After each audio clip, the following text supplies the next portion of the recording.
Bien, vamos a proseguir. Gracias, señor presidente. Proseguimos el juicio en la causa calculada Tomás Fidelino Rivas sobre estafa y se corre traslado al representante del Ministerio Público, el agente fiscal Dr. Piñanes, de las cuestiones previas planteadas por la defensa técnica, excepción de falta de acción,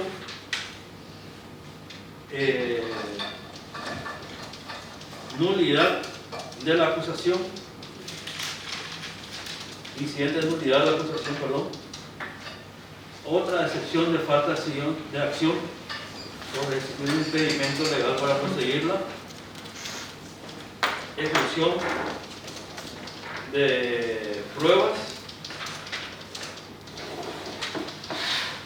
en el caso de periciales, incidente de nulidad.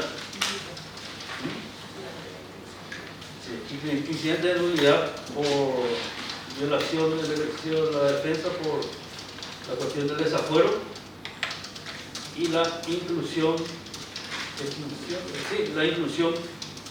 probatoria. Estas son lo que yo tengo anotado por ya. Sí, señor presidente, muchas gracias. Por eso iba a pedir si en secretaría me podían ver, porque escuchando los argumentos de la defensa plantea un incidente y tengo dos aclaratorias nada más en cuanto a lo que se leyó. En cuanto al primer incidente, yo también tengo anotado una excepción de falta de acción por violación. Hay dos excepciones de falta de acción. Sí, Dos excepciones de falta de acción. la aclaratoria nomás que yo hago, señor presidente, que si la primera excepción de falta de acción también va acompañada de un incidente de nulidad o no. Porque planteada la excepción de falta de acción por violación del artículo 328, inciso segundo, o por el artículo 329, inciso segundo, y luego si plantean una nulidad absoluta de actuaciones en ese incidente. Hay una nulidad de la acusación. Después. Sí. Después plantea un incidente de nulidad como consecuencia de esa excepción. por violación del artículo 303. Y finalmente, sí, también plantea una nulidad del acta de imputación por violación a lo establecido en el artículo 328. Sí, y una última aclaratoria. Hay otra excepción de falta de acción por existir un impedimento legal para proseguir. Dos excepciones de falta de acción. Es lo que yo tengo registrado. Sí. ¿Se puede aclarar la defensa técnica es así? Para que pueda ordenar en realidad la contestación.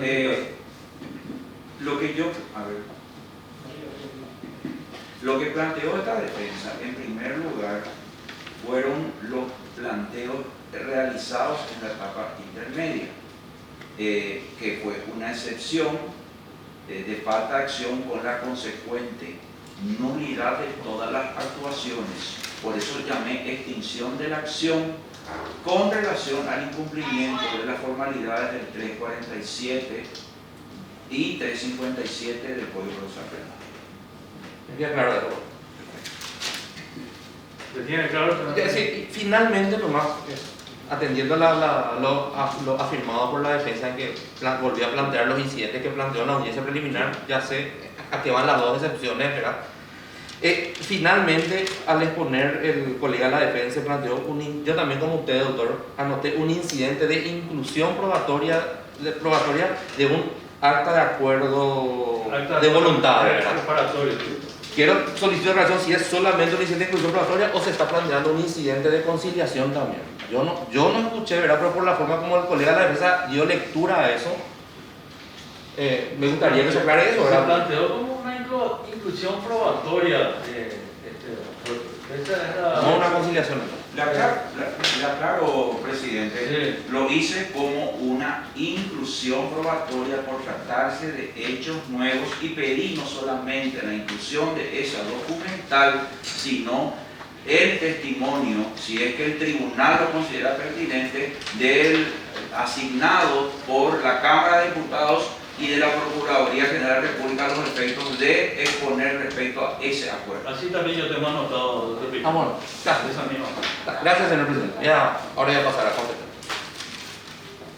Bueno, en primer lugar, el Ministerio Público pasa a contestar el incidente de excepción de falta de acción por supuesto incumplimiento del artículo 329, inciso segundo, que concretamente refiere la defensa de que el Ministerio Público ha violado lo establecido en el artículo 347 del Código Procesal Penal. Habla la defensa del inciso tercero, que habla una supuesta falta de fundamentación, y la última parte de ese tipo penal, en la cual el Ministerio Público, según la defensa, no ha presentado todas las evidencias al momento de presentar la acusación. A lo largo de esa fundamentación, como ya hemos escuchado al colega de la defensa, y tal como lo había planteado ya en la audiencia preliminar en diciembre del año 2020, como consecuencia de esa excepción de falta de acción, sostiene la existencia de una nulidad, una supuesta nulidad absoluta de la acusación fiscal. Sobre estos argumentos, el Ministerio Público tajantemente rechaza los mismos, en el sentido de que se ha dado estricto cumplimiento a lo establecido en el artículo 347 del Código Procesal Penal. En primer lugar, la defensa hace una interpretación extensiva de dicho tipo penal, y de la cual voy a tener que ir a ese artículo 347, que dice el capítulo sexto, conclusión de la etapa preparatoria. Fundamentalmente, si cualquiera de nosotros, y fundamentalmente este tribunal de sentencia, hace una mera lectura de este artículo, en ningún momento se establece un plazo perentorio que ordene o que sancione de nulidad absoluta la no presentación del cuaderno de investigación fiscal al momento de la acusación. Desde el inicio del proceso penal, atendiendo a que los juzgados de garantía muchas veces fijan un plazo de presentación de actos conclusivos, atendiendo a que el plazo para los procesos penales rigen un plazo de 24 horas, los mismos en ese entonces, antes de la aplicación del procedimiento informático, el mismo juzgado de atención permanente no recibía carpetas ni evidencias. Eso da a determinar de que no se puede sancionar o aplicar lo que la ley no establece. Y haciendo una interpretación de lo que la defensa está buscando, uno siempre debe pensar, entonces, ¿pero qué es lo que se busca con esto? O sea, la defensa dice, el Ministerio Público no fundó su acusación porque hace un relato fáctico, pero no están las evidencias por las cuales sostiene. Falso. De la mera lectura del acto conclusivo del Ministerio Público, en primer lugar, se identifica al acusado, se hace una descripción sucinta de los hechos, o la descripción fáctica, como quiera llamarse, y posteriormente se fundamenta la acusación, que es la fundamentación de la acusación, son aquellos procedimientos a través de los cuales, o actuaciones en la etapa preparatoria por las cuales entonces esa descripción fáctica se subsume con el tipo penal, pasando posteriormente a la calificación jurídica preliminar. Y posteriormente pasamos al ofrecimiento de pruebas. Como tal, dice el artículo 347, entonces el Ministerio Público en su acto conclusivo, luego de fundar el mismo, ofrece pruebas. ¿Y qué es ofrecer pruebas? Ofrecer aquellas pruebas en la cual en la etapa oportuna la tesis, en este caso del órgano investigador, va a ser demostrada en un juicio oral y público. De la simple lectura de la acusación, el Ministerio Público no solamente ofreció las pruebas, sino también detalló aquellas pruebas que ya fueron diligenciadas en la etapa preparatoria, pero que en su momento obran en estos momentos en otro juzgado. Y ahí, ya como mi colega de la defensa inició en un momento dado, es importante que el tribunal de sentencia tenga un conocimiento preliminar. Estamos hablando de una causa penal en la cual, debido a una noticia de crímenes, se denunció a ciudadanos paraguayos, uno de ellos con un cargo electoral munido de inmunidad.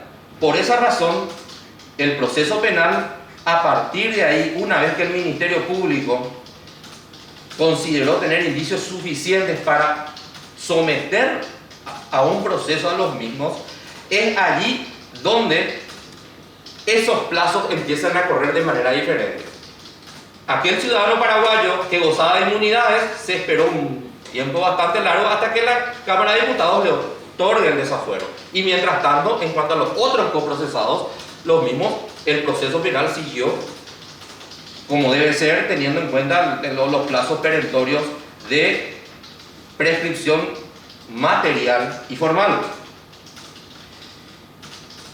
Atendiendo al cumplimiento de los plazos otorgados por el órgano judicial, en su momento, el Ministerio Público acusa a 3 exfuncionarios de la Cámara de Diputados por los hechos punibles de estafa y cobro indebido de honorarios, pendiente todavía de la decisión de la Cámara de Diputados en relación al diputado hoy acusado, Tomás Rivas.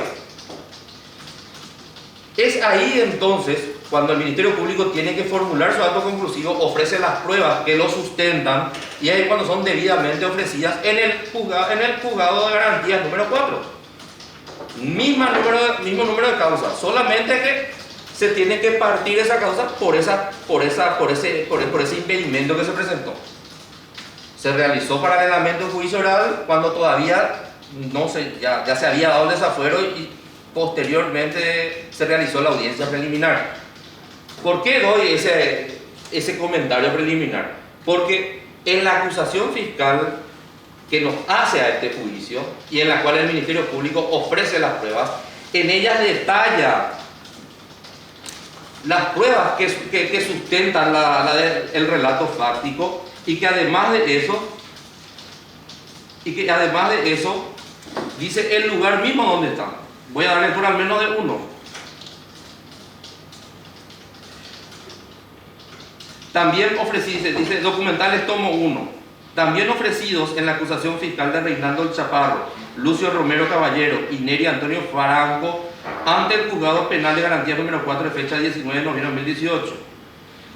Después, posteriormente, hablando siempre del acto conclusivo, del ofrecimiento de pruebas,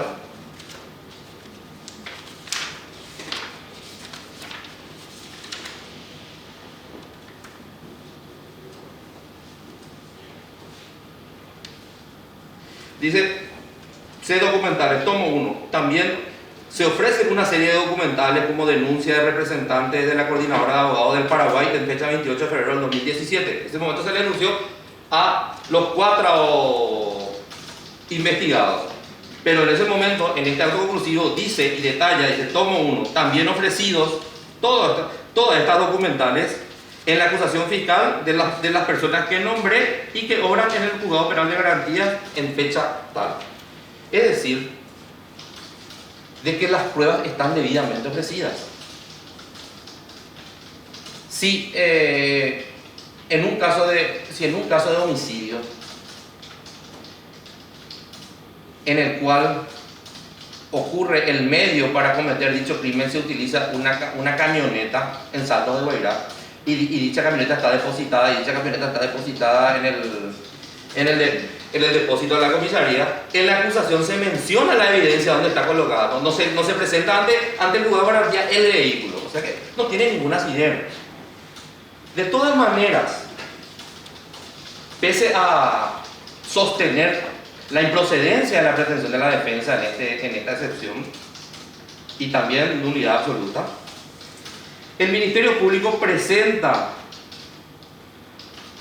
su acto conclusivo vía informática el 22 de noviembre de 2019. Al presentar el acto conclusivo no existe manera material o normal en que al presentar por el sistema informático de la acusación se pueda ofrecer algún tipo de evidencia física, en primer lugar. Y posteriormente, ya en fecha 29 de noviembre del mismo año, el Ministerio Público presenta y repite físicamente su acto conclusivo en forma física con algunas evidencias y también mencionando esas pruebas que fueron diligenciadas en la etapa preparatoria y dónde y en qué lugar obran específicamente. Es por eso que el órgano judicial, al recibir ese acto conclusivo, esa misma fecha, el 29 de noviembre del 2019, solicita al Tribunal de Sentencia número 25 todas las actuaciones mencionadas, que el Ministerio Público señalaba dónde se encontraban las pruebas. Una vez que el Tribunal de Sentencia remite esas actuaciones, recién en fecha 6 de diciembre del 2019, en la cual se tiene por presentado el requerimiento fiscal de acusación. La defensa habla de la existencia de una nulidad absoluta. Para que se pueda hablar de nulidad absoluta, entonces deben existir, se debe vulnerar principios que vayan a los principios de defensa, la defensa en juicio y otras posiciones que habla el artículo 176.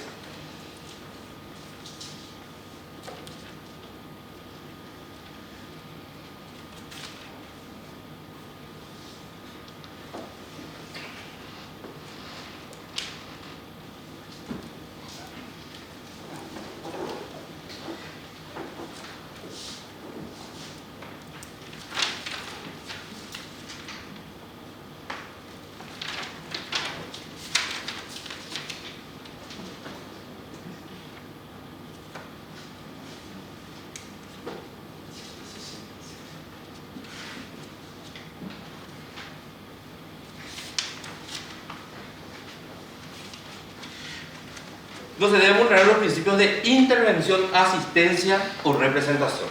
Ninguno de esos principios fueron vulnerados, excelentísimo Tribunal de Sentencia.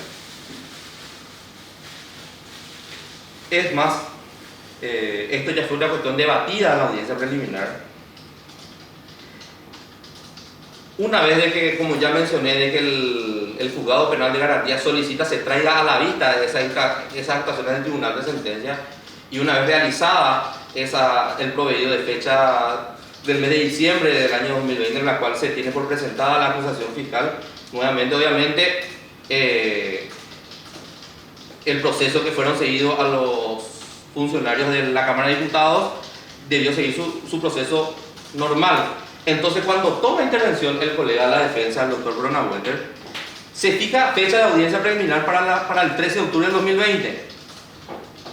Y justamente teniendo en cuenta nuevamente de que ese 13 de octubre del 2020 nuevamente fueron remitidos esas pruebas al Tribunal de Sentencia número 20, se suspende, el juzgado de garantía suspende la audiencia preliminar, fijando una nueva fecha hasta tanto esas actuaciones vuelvan y se quiten copias de todas las actuaciones. Entonces bajo ningún sentido la defensa puede hablar de una vulneración o algún tipo de inviolabilidad o algún atentado al principio de defensa del juicio.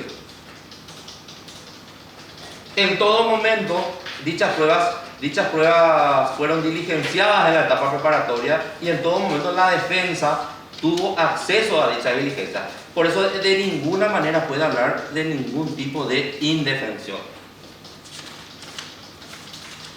En ese sentido,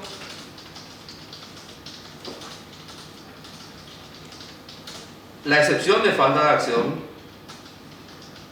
y por supuesta violación del artículo 329 del Código Procesal y por ende la supuesta nulidad absoluta no se da en este caso. El Ministerio Público dio estricto cumplimiento al artículo 347 del Código Procesal Penal y en ese sentido solicita su rechazo por improcedente. En segundo lugar, la defensa plantea un incidente de nulidad por una supuesta violación del artículo 303 del Código Procesal Penal.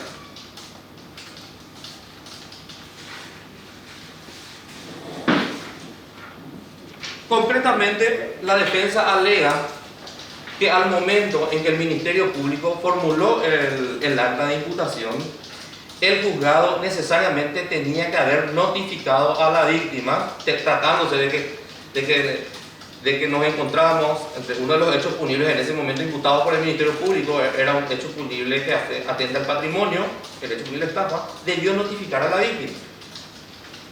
Concretamente, según la defensa, el juez debió notificar a la Honorable Cámara de Diputados.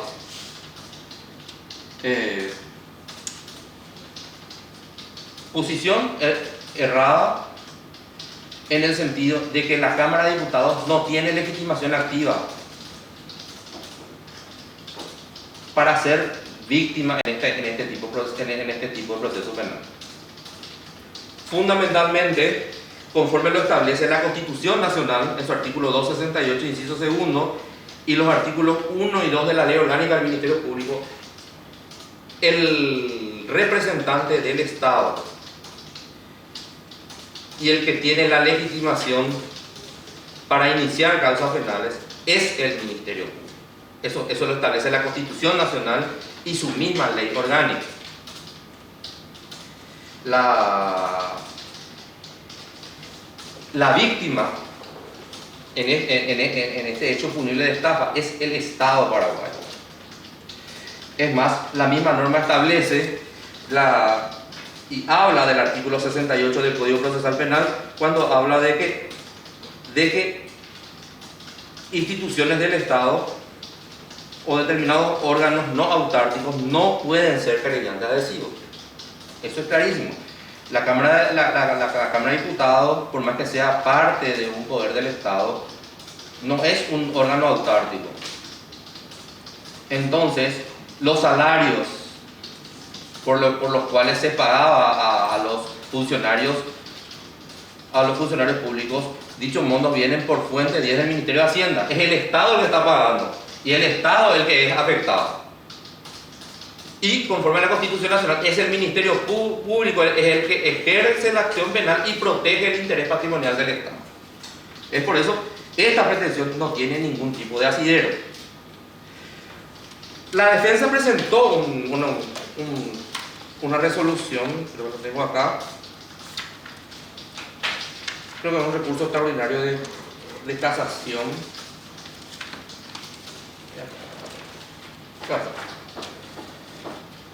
Como queriendo demostrar la obligación judicial que tenía que tener en este proceso, que es el acuerdo y sentencia número 187, de fecha 24 de abril del año 2008. Esta resolución judicial no tiene absolutamente nada que ver con este caso. ¿Por qué? Porque en esta fallo de la Corte Suprema de Justicia, el mismo Tribunal de Sentencia va a ver, porque tengo entendido que se ofreció acá como un incidente de inclusión probatoria, se anula una decisión judicial cuando no se le notificó a la víctima, pero en este caso la víctima es una víctima física. Cuando hay una víctima física, el Ministerio Público no interviene como su representante en calidad de víctima. Acá nosotros estamos hablando al Estado como un ente jurídico abstracto, y razón por la cual necesariamente es el Ministerio Público el que tiene que representar. Por eso que este fallo no tiene absolutamente nada que ver. También se refiere a una ley que habla de la ley 6837/21, de fecha 17 de noviembre de 2021. Las normas rigen para el futuro. Al momento en que fueron realizadas las actuaciones procesales, estamos hablando de los años 2019-2020. Si se cuestiona al magistrado por qué no notificó a la Procuraduría, conforme dice esta ley, en ese momento no regía esa ley. Independientemente de que se busque de alguna con otro tipo de aplicación extensiva, lo establecido en el artículo 5 del Código Penal, el beneficio de una ley futura ante el dictamen de una sentencia, como dice el artículo 5, se refiere a sanciones penales, pero no en este tipo de casos. No se puede anular un proceso penal o la actuación de un magistrado cuando en ese momento regía lo establecido en el artículo 12 y 8 de la Constitución Nacional y los artículos 1 y 2 de la Ley Orgánica del Ministerio Público. Esta ley es una ley generada como hace un mes. Es por eso que también es inaplicable. Por todos estos argumentos, el Ministerio Público rechaza el incidente de nulidad del acta de imputación por supuesta violación del artículo 303, teniendo en cuenta que el órgano judicial en ese momento, al recibir el acta de imputación, lo hizo en estricto derecho. Lo hizo en estricto derecho, cumpliendo con todas las formalidades especiales en este caso. Motivo por el cual también solicita su rechazo. La defensa plantea finalmente la nulidad del acta de imputación y concretamente una cuestión bastante singular. La defensa sostiene de que una vez denunciado un hecho punible realizado por cualquier tipo de ciudadano, necesariamente la justicia propiamente dicha, ya sea el juzgado o propiamente el Ministerio Público, debe comunicar al órgano parlamentario en la cual uno de sus miembros es investigado, y una vez resuelto ahí recién el Ministerio Público puede investigar. Eso es lo que sostiene la defensa, y por eso fue hartamente leída en la audiencia anterior de que sí, que el Ministerio Público, una vez iniciada la denuncia por dos abogadas, ¿verdad?, que al final estas dos profesionales de derecho mencionan una denuncia de lo que decía una publicación periodística. Entonces, y ahí el Ministerio Público pidió ciertos informes mucho antes de pedir el desafuero. En primer lugar, el Ministerio Público ratifica que conforme al artículo 328 del Código Procesal Penal, el Ministerio Público está habilitado a realizar actos investigadores.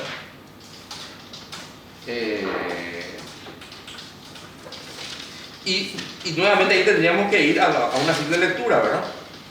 Dice desafuero. Dice el artículo 328, ya yendo al inciso A, cuando se formule denuncia o querella privada contra un legislador, se practicará una información sumaria que no vulnere la inmunidad de aquel y que tenga por objeto realizar los actos de investigación. En ningún momento prohíbe de que el órgano investigador realice actos tendientes a averiguar la verdad posteriormente a una denuncia, independientemente a las inmunidades que tenga un miembro del Parlamento Nacional. Lo que busca confundir la defensa es confundir con que se tendría que presentar posterior a una denuncia querella una información sumaria. Una información sumaria que es más bien una mención que dice la norma penal, no existe una reglamentación de cuáles son los pasos y los detalles donde tenga que ir una información sumaria. Si hacemos un beneficio litigar sin gastos en el fuero del trabajo, se realizan algunas resoluciones para que a través de ciertas preguntas se le llama información sumaria de testigos. Lo que concretamente dice la norma aquí es de que recibida una denuncia o una noticia crímenes, entonces necesariamente se deben hacer algunos actos investigativos y una vez, y ojo, está lo que refiere literalmente este artículo.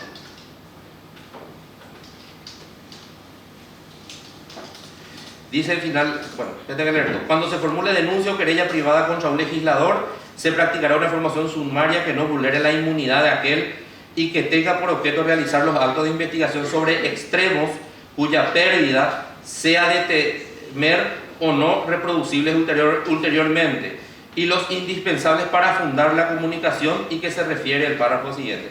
Si existiere mérito para formar una causa, y tómalo, si existiere mérito para formar una causa y disponer su sometimiento al proceso, y ahí se da todo el proceso ya cuando el Ministerio Público encuentra indicios suficientes, comunica al juez y el juez nuevamente comunica a la Cámara respectiva con una copia de la imputación. El 328, y ahí entonces podríamos ir a lo que establece el artículo de la Constitución 191 de la Constitución Nacional. Y ahí el artículo 191 habla de inmunidad. Yo no voy a decir lo que dice la inmunidad, porque la inmunidad es claramente, quizás el órgano parlamentario es una de las pocas instituciones que cuenta con inmunidad. El presidente de la República no tiene inmunidad, por ejemplo.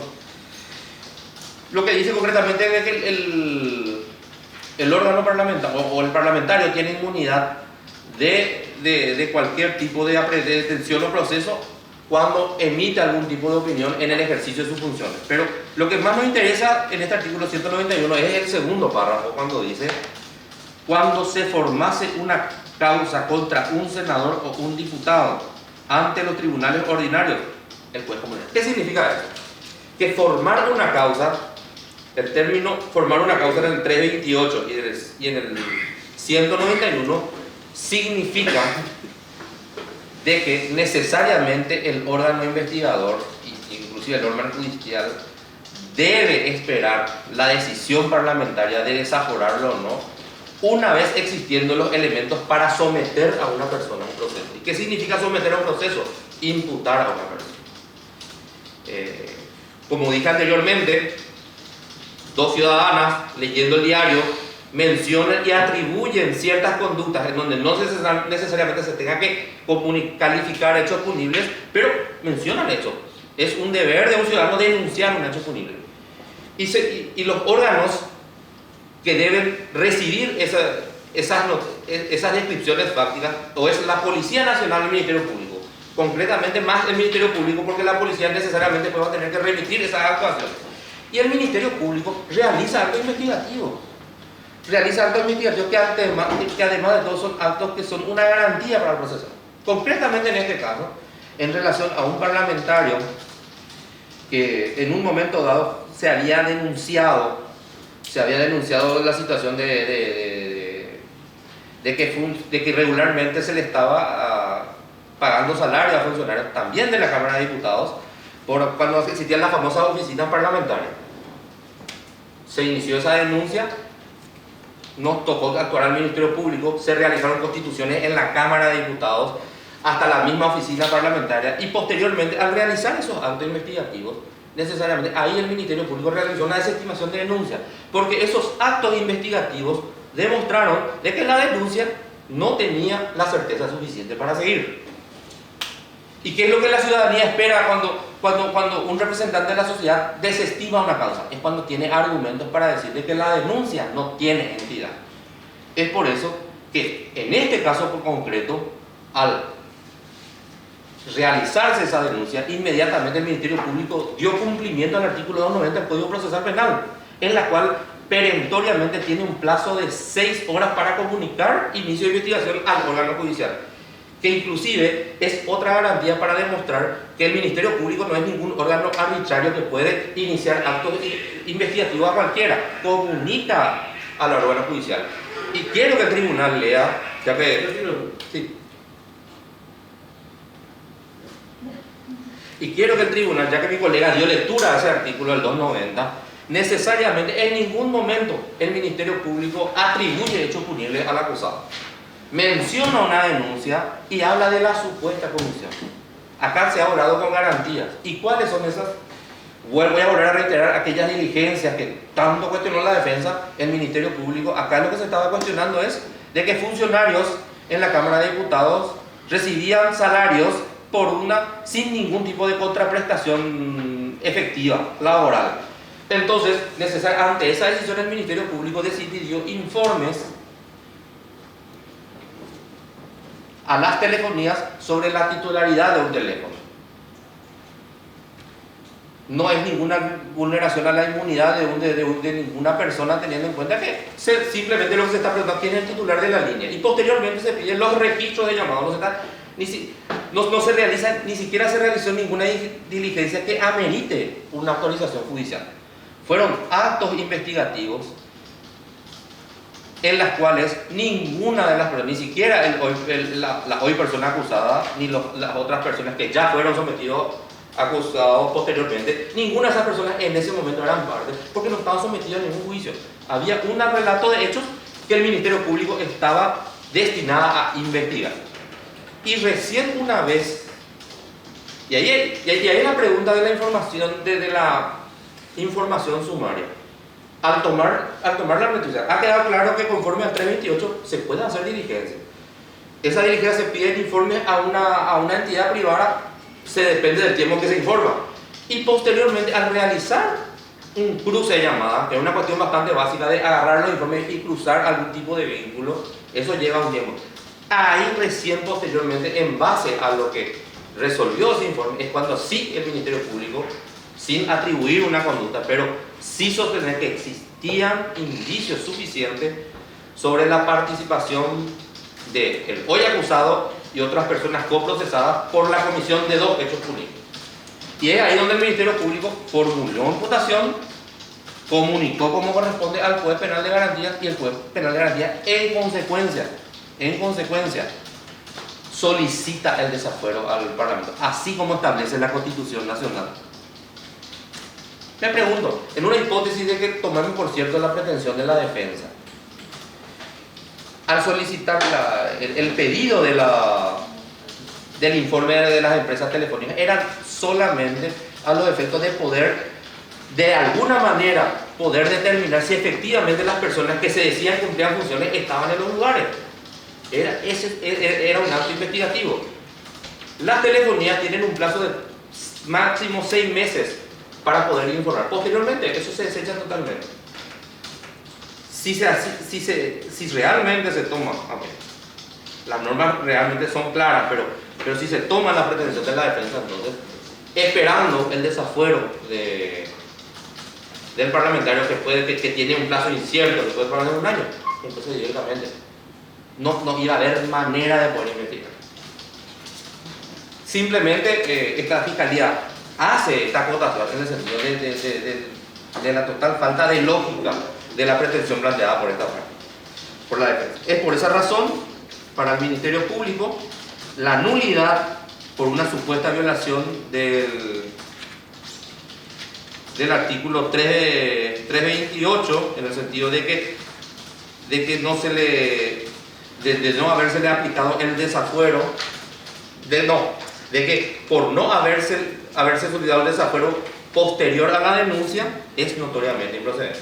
Dicha aplicación de la ley es a partir del sometimiento del proceso a un ciudadano, es decir, a partir del acta de imputación.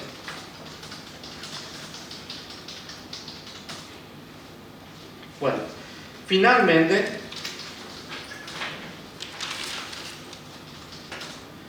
la defensa,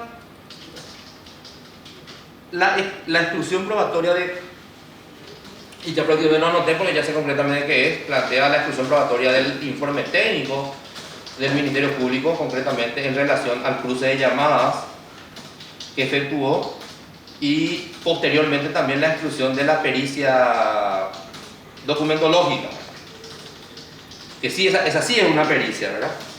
Y eventualmente todas aquellas evidencias como actuaciones, como discos que hicieron parte a esas pruebas. Realmente, al plantear este incidente de exclusión probatoria, ya el colega de la defensa ya había expuesto sobre su posición contraria al actuar de la Fiscalía de estas pruebas, queriendo hablar de que el Ministerio Público no tenía potestad de realizar actos investigativos sin antes solicitar el desafuero. Pero acá concretamente, ya teniendo en cuenta que yo ya me expedí en cuanto a la improcedencia de la nulidad de la acusación por violación a las reglas del desafuero, en relación a la exclusión probatoria, todas estas pruebas fueron realizadas en total legalidad. Y lo digo porque muchas veces se confunde mucho el término pericia.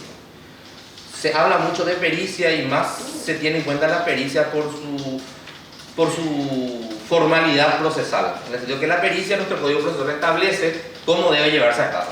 Pero lo que no se tiene en cuenta es la diferencia, de que existe una notoria diferencia entre un informe técnico y una pericia. Eso se halla plenamente también inclusive explicado en los libros dogmáticos, en el caso de José Casperata Nores en la prueba del proceso penal, ¿verdad? Donde hace una diferencia. Es lo que es una pericia y una operación técnica policial. Y en este caso, teniendo en cuenta que lo que el colega de la defensa está excluyendo, principalmente él dijo al tribunal sentencial, de que el informe técnico tenía el nombre de informe técnico, pero en realidad era una pericia propiamente dicha. Mentira. Mentira, ¿por qué? ¿Cómo nosotros diferenciamos una pericia de un informe técnico? El perito realiza un análisis en base a una ciencia, a una experticia, y establece una conclusión de su trabajo. la persona, que puede ser un perito también, o puede ser cualquiera de nosotros también, que realiza un informe técnico, lo único que hace es la descripción de un medio de prueba a los efectos de que pueda ayudar más su dilucidar. No se hace ningún tipo de conclusión. Si nosotros estamos hablando de una pericia contable, a través del análisis, el perito establece o concluye la existencia de un daño patrimonial, o en el caso, o una existencia de falta de correspondencia entre ingreso y egreso. Entonces él, en base a su ciencia, él emite una conclusión. Lo que hizo, en el caso concreto del informe técnico de cruce de llamada, es un funcionario del Ministerio Público, que no es de la unidad especializada en delito económico, del laboratorio de procesos, que agarró es cotejar todos los informes que el Ministerio Público pidió a las telefónicas. Y al agarrar esos informes, esas llamadas, al tener los registros de la distinta telefonía de Tío y Claro concretamente, entonces es cruzar la información. Cruzar. Ese cruzamiento, por una cuestión obviamente ya del proceso, él tenía algunos medios de agilizar esas cosas, pero en el caso de que no, podía haber hecho mi asistente, podía hacer la actuaria, podía hacer la defensa, nosotros podíamos haber hecho eso, agarrar y cotejar de qué hora Reinaldo Chaparro le llamó a Tomás Rivas, a qué hora y de qué antena, porque todos esos informes están detallados en los informes de forma separada. Entonces acá lo que se hace es, con el informe técnico, es un análisis descriptivo. Lo que va a venir a hacer el testigo ofrecido por el Ministerio Público en base a su informe técnico es realizar cómo él llegó a la conclusión de que todos esos informes realmente existe una vinculación de llamada. Nada más que eso. Y después el tribunal de sentencia va a también darse cuenta, cuando sí se esté acá presente ante ustedes, el perito documentológico que también fue ofrecido, donde él sí analizó las planillas de asistencia a los funcionarios, hizo un análisis de las letras. Ojo, ni siquiera hizo una pericia caligráfica, hizo una pericia documentológica en el sentido del contorno de la escritura, de los colores del virome. Entonces ahí sí él tiene un análisis pericial. Y en la hipótesis de que hubiera sido caligráfica, ahí sí, entonces en base a lo que él determina, dice de que esta firma se atribuye a otra persona. Una pericia y un informe técnico son cosas totalmente diferentes. Entonces, en el primer lugar, el Ministerio Público reivindica la pertinencia y la legalidad del informe técnico de cruce de llamadas elaborado por el licenciado Fleitas, porque fue realizado en la etapa preparatoria. Con todo el Ministerio Público tiene facultad para realizar ese tipo de diligencia, y nuestra misma norma, en su artículo 192 o 196, me acuerdo, en su artículo 192 habla de las operaciones técnicas, en donde de ninguna manera obliga de que dicho tipo de pruebas pueda ser realizada bajo las reglas de la pericia. De ninguna manera. Operaciones técnicas es, por ejemplo, buscar los rastros, por ejemplo, en el caso de homicidio, cuando están la pólvora en la mano. O sea, eso son operaciones técnicas, que a veces la Policía Nacional lo hace. Entonces, el Ministerio Público rechaza la exclusión de dicha prueba, además con los mismos argumentos, cuando también mezcla la defensa y dice de que el Ministerio Público no tenía facultad de realizar actos investigativos, que el Ministerio Público tenía que pedir primero el desafuero para realizar actos investigativos. En primer lugar, tenemos que tener en cuenta de que la prueba de cruce, el informe técnico de cruce de llamadas no fue solamente realizado al señor Tomás Rivas, sino también a Reinaldo Chaparro, Lucio Romero y Neri Franco, funcionarios que también no tienen ningún tipo de inmunidad, y lo que hizo hacer es cruzar esos números telefónicos. Como yo ya expuse anteriormente, el Ministerio Público, al tener la noticia, a la vista de la noticia de crímenes, y informar al órgano judicial competente, estaba plenamente enfocado para realizar estos actos investigativos.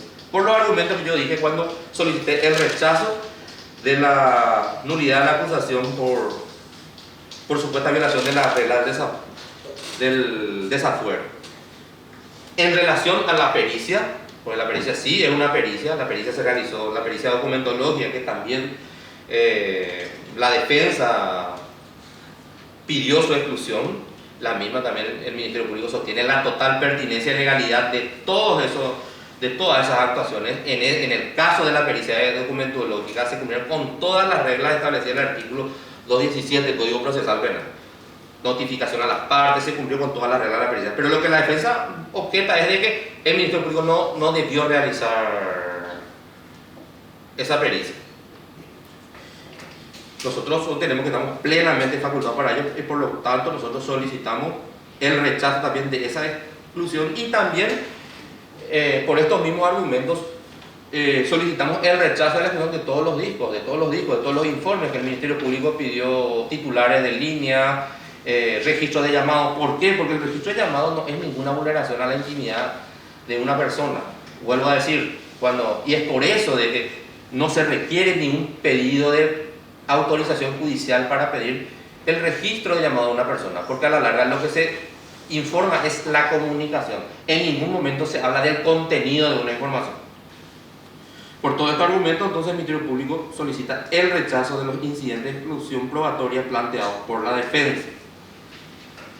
En este acto, señor presidente, final que sería el último incidente, sería el incidente de inclusión probatoria de acta de acuerdo. Antes de yo poder exponer, yo solicitaría si se me podría traer a la vista esa acta de acuerdo, que si bien el colega de la defensa dio lectura, ¿verdad? Yo no...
Bueno,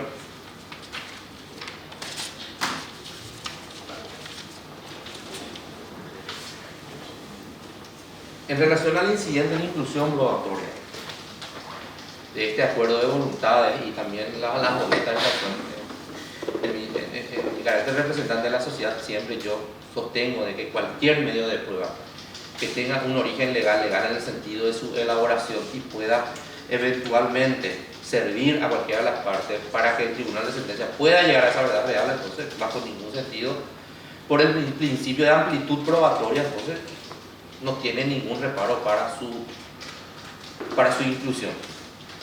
Para que pueda servir esa prueba yo ya no sé, para este hecho. Para mí no guarda ningún tipo de relación al hecho que estamos nosotros presentes, ¿verdad? Pero como prueba documental, si a la defensa tiene alguna hipótesis estratégica, entonces, y va a ser objeto de evaluación por el tribunal de sentencia, entonces yo no tengo ningún reparo en su inclusión. Ahora, teniendo en cuenta los argumentos del colega de la defensa, realmente yo no escuché, pero yo tomo válido su posición y pido disculpas al doctor si otra vez interpreté mal, ¿verdad? Pero de que aparentemente acá lo que se está buscando es una conciliación, ¿verdad? Para el Ministerio Público ya adelanta su posición de que el firmante en este acuerdo voluntario no tiene legitimación activa para firmar ningún tipo de conciliación. Entonces, no, como una conciliación, y fundamentalmente lo que establece nuestra norma procesal de que la conciliación debe ser presentada antes del juicio oral. Y este juicio oral ya se inició, por eso que como conciliación no, en la hipótesis que realmente sea la pretensión de la defensa, el Ministerio Público se opone. Como prueba documental, el mismo está de acuerdo con su inclusión. Con eso, yo tengo por culminado la contestación de los incidentes, señor presidente. Muchas gracias.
Bien, se declara receso para que el tribunal llegue a eso.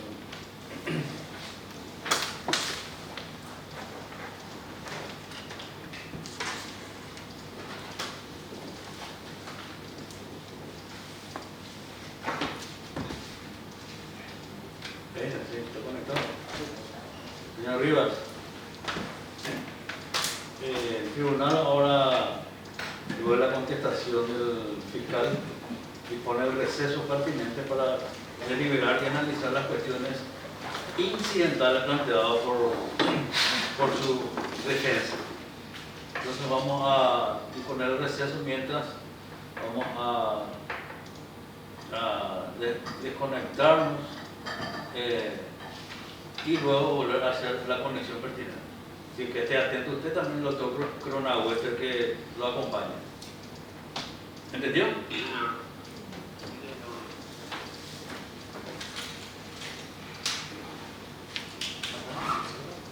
Vamos a disponer el abandono de los presentes. Es una madre gran sala. ¿Podemos dejar? Sí, bueno.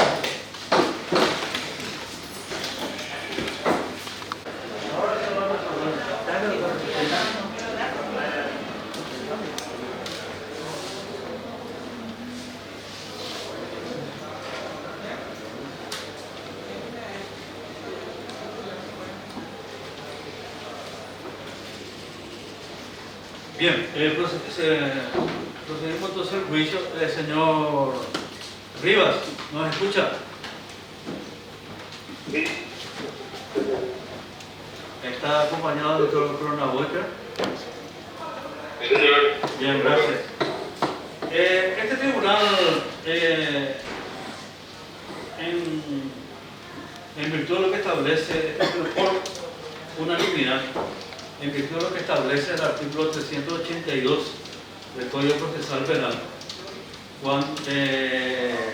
facultad exclusiva del tribunal que cuando se plantean cuestiones incidentales por las partes pueden ser o tratadas en un solo acto, resolverlas sucesivamente o diferir para el momento de la sentencia o se convenga al orden del juicio. Este tribunal, en atención a que de todas las cuestiones incidentales, llámense excepciones o incidentes planteados por la defensa técnica, ha habido una controversia así, por parte del agente fiscal, representante del Ministerio Público, excepto con una de ellas, que es la inclusión probatoria, al cual accedió el señor fiscal, y este tribunal resuelve diferir la decisión con relación a todas las cuestiones, a las excepciones y cuestiones incidentales planteadas por la defensa técnica, con excepción del incidente de inclusión probatoria al cual se allanó el señor agente fiscal. Se hace lugar a esa inclusión de la prueba documental del acuerdo y de las boletas, y como prueba para mejor proveer, este tribunal resuelve también convocar para el día de mañana a las 10:30 horas al Procurador General de la República o su representante o procurador delegado o adjunto. Se van a arbitrar los medios para la notificación ya inmediatamente a la Procuraduría General del Estado. Se lo convoca al mismo para el día de mañana, y también en ese momento el tribunal va a tomar la decisión ya con relación a todas las otras cuestiones incidentales. Pero esa es la decisión que ha tomado en este momento este tribunal de sentencia colegiado por unanimidad. Por lo tanto, se dispone el receso pertinente y mañana quedan notificadas las partes, Fiscalía, Defensa, para las 10:30 horas. Doctor, aprovechando su amabilidad y su Sí. practicidad, señor presidente, ¿se diligenciarían esas testificales y eventualmente los testigos todavía se esperarían o de acuerdo al... Esta es una prueba de incidente, doctor. Todavía no. No, Entonces, todavía sí, no. vamos así, para que lo... Sí. Gracias, doctor. Esa es la decisión entonces de este tribunal de sentencia, y quedan ya notificadas las partes para concurrir mañana a las 10:30 horas, y se dispone, se ordena si van a actuar a efecto de notificar y que colaboren con la diligencia, en este caso con la defensa, que es la citación al Procurador General de la República. Y se incluye ya esta prueba documental, al cual nos ha opuesto el agente fiscal. Pregunto a la Fiscalía, ¿está conforme con la decisión del tribunal? Sin ningún problema, señor presidente, únicamente teniendo en cuenta que como que el tribunal convoca a personas en relación a ese acuerdo de voluntades, solicitaría acceder a una copia simple por lo menos. Para tenerlo más. La copia que necesite, señor, Gracias. que le dan a su disposición. Muy amable. ¿Defensa? Sin objeciones. Bien, entonces se dispone el receso pertinente. Mañana queda convocada a las 10:30 horas. Gracias. Para que no